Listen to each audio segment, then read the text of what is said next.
Je m'appelle Victorien Siron, j'ai 20 ans, je suis en deuxième année de BTS Sax et je suis passionné surtout par l'élevage laitier.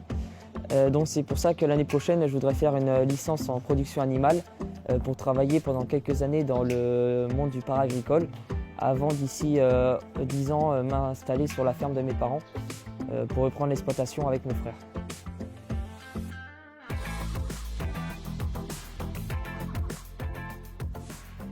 Demain, l'agriculteur a besoin de se faire conseiller par différentes personnes de différents domaines, que ce soit au niveau technique, au niveau économique, au niveau de la gestion.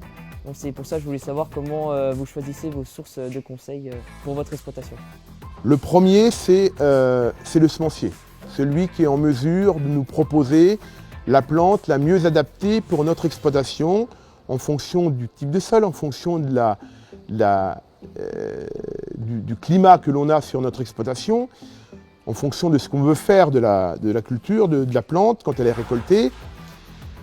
Et puis après, dans un deuxième temps, on peut toujours se référer aux réseaux sociaux et tout ce qui peut être dit sur les réseaux sociaux. Par contre là, je pense qu'il faut nuancer, parce que tout est dit.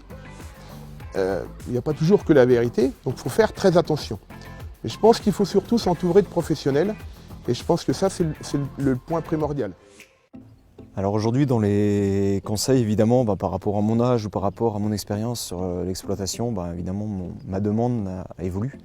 Mais aujourd'hui, je me rends compte que la meilleure source de conseils, c'est la discussion entre éleveurs et entre producteurs. Et aujourd'hui, quand on voit